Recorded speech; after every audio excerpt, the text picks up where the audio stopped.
Hi everybody, this is Steve Ludwig, host of Steve Ludwig's Classic Pop Culture and the Beatles Hour with Steve Ludwig at planetludwig.com. Here's an interview we did with the iconic Bobby Vinton on October 2nd, 2013, show number 9.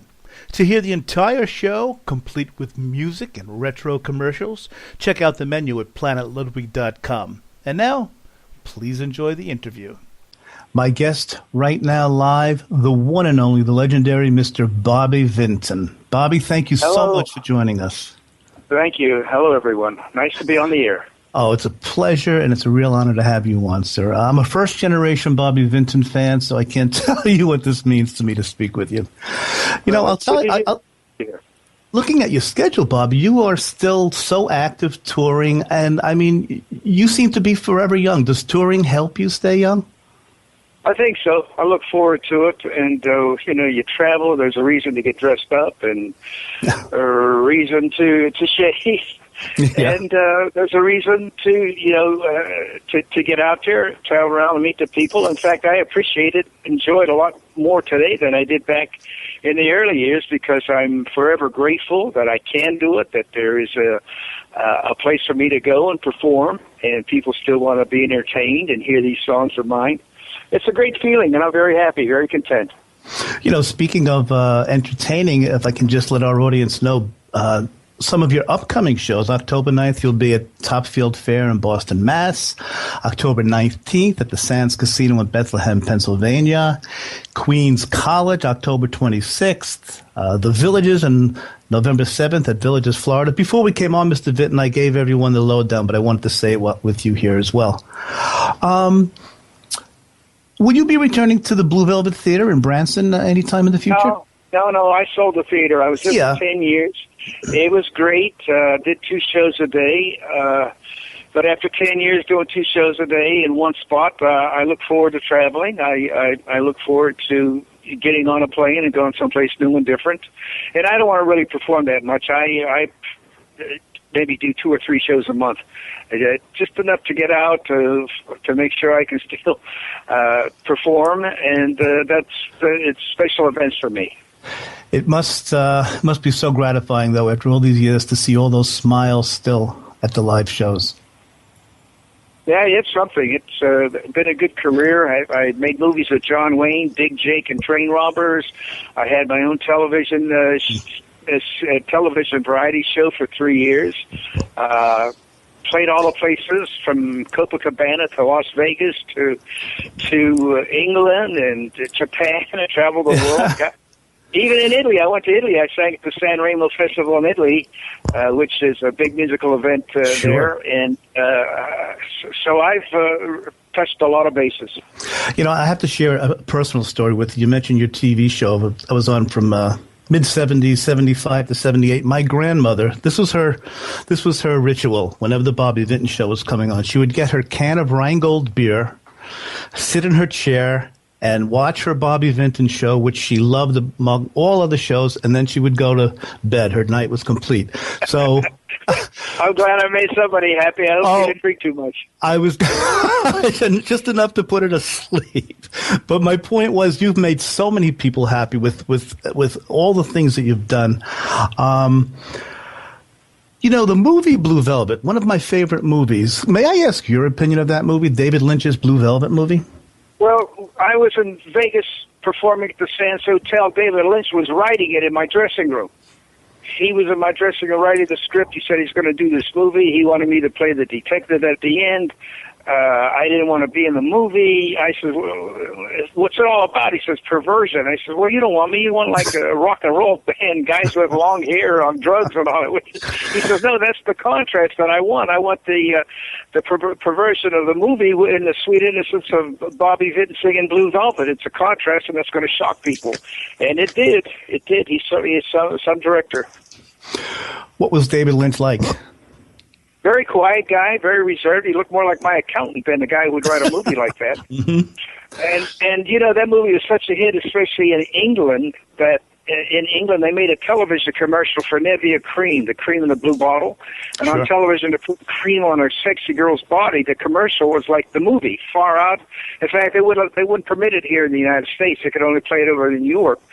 But they had this girl with the cream all over her body, and I'm saying she wore blue velvet. Well, the whole generation who never knew of me and Blue Velvet went crazy when they saw this commercial. They had to release the record. I went over to England, had another #1 record those years. You can't complain about that. You know, speaking of movies, you are portrayed in Goodfellas by someone you know very well. Yeah, my son Rob.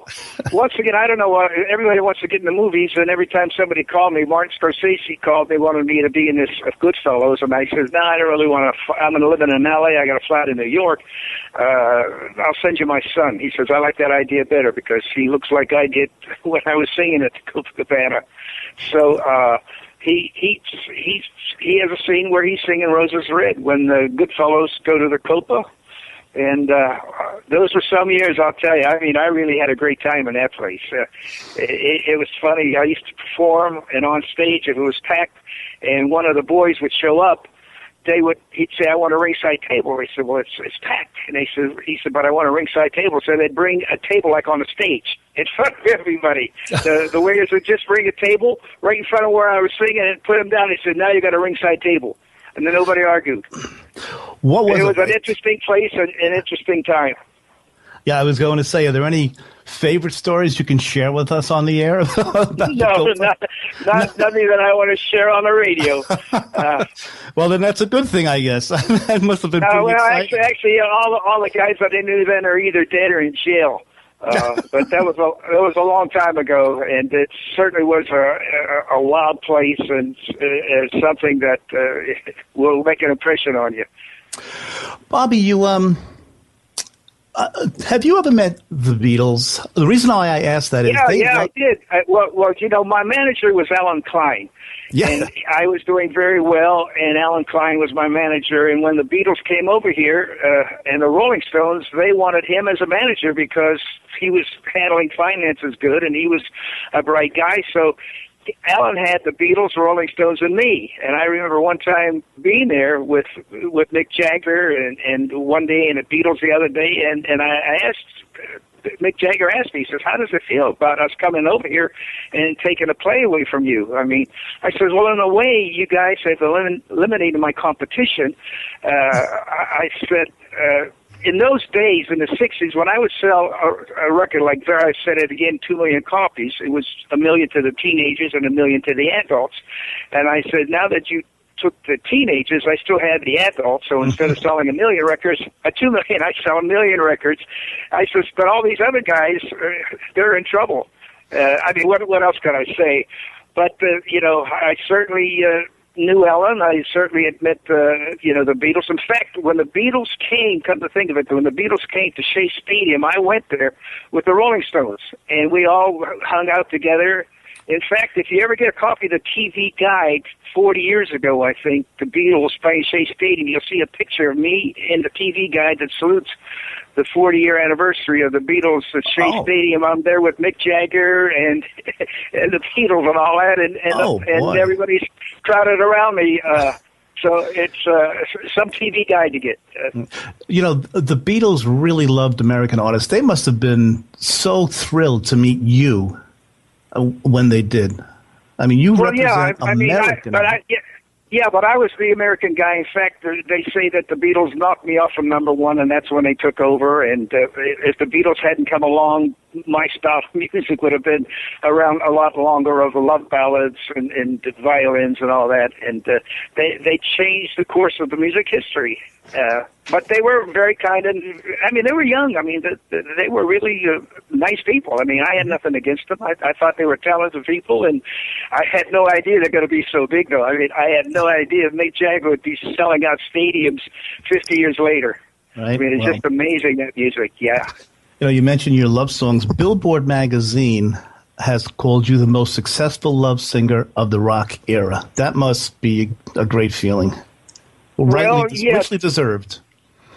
Well, they got that from so many songs on the charts. It's like a football player and getting averages. How many yards did you pass and all that? Well, how many songs did I have for how many weeks on the charts that were, high on the charts on love songs? And when they added it up, that's how they got that idea.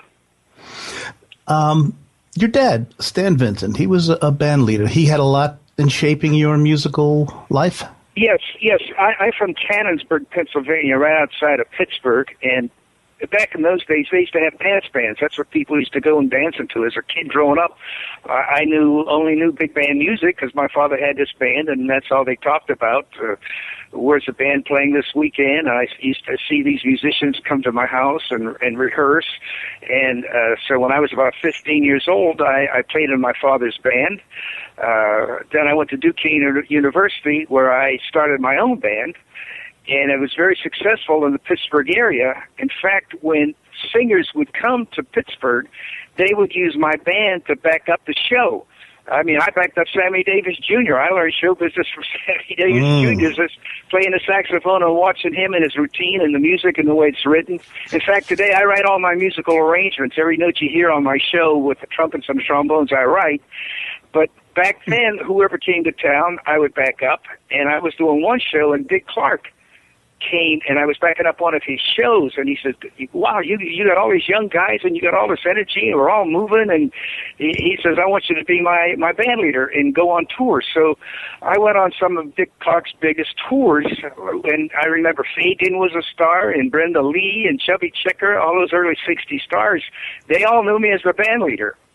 In fact, New York, I used to go, and I used to play at the Brooklyn Paramount, up for their Christmas shows. Anybody in the New York area will remember Clay Cole and the Christmas shows, absolutely. And Murray the K. I was their band leader. I played for all those shows. Wow. I still remember Ray Charles coming in and shaking hands with him. I mean, this was a time, and here I am, this young guy with all these great rock stars, and I was in awe of them, but I was the musician who wrote the arrangements and backed up everybody. I had no idea that, years later I would be singing on the shows myself. I remember on the Bobby Vinton Variety Show. My goodness, I mean, you're so much more than a singer, and I'm sure people that go to your live shows get to experience that. But oh my goodness, it was one of the best variety shows on TV for those 3 years running. Well, I still do that today. In fact, although I've been in the business forever, I mean, I just came from Biloxi last week, and the people said, God, we had no idea he was such a great entertainer. It's, in fact, the audience is just finding out about me now, which is, I don't know if that's good or bad, but those are the comments I get these days. It's very good. What was it like working with John Wayne? Unbelievable. He is the same man on the screen as he is off. I mean, a greater guy you never met. Now, these guys that I knew at the Copa, when I announced at the Copa that I was going to make a movie with John Wayne, they all wished me well.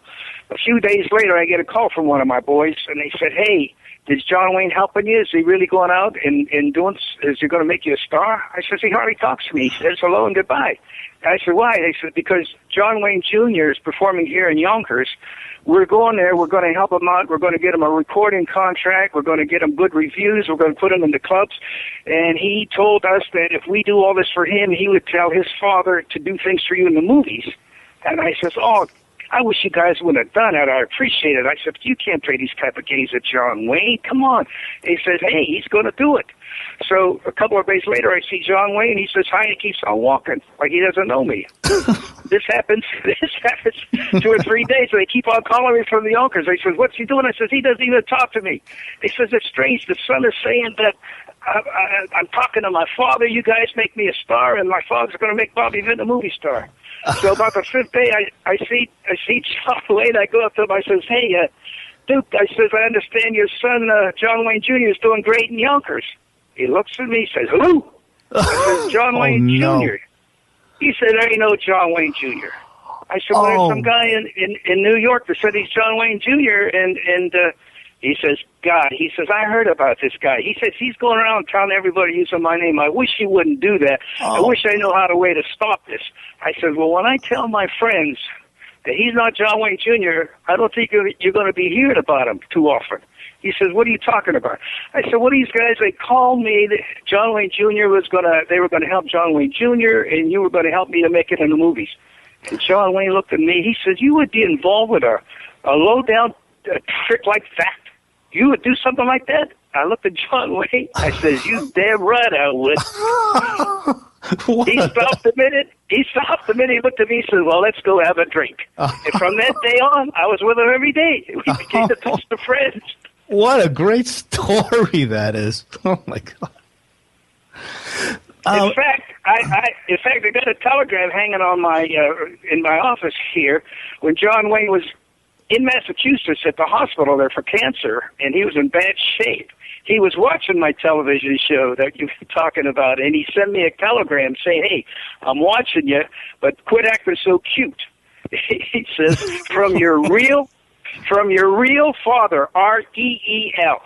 Because in the movies, I played his son, so he called me his real father.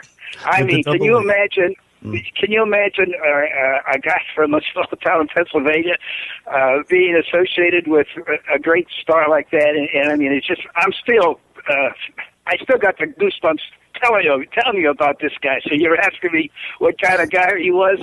Unbelievable.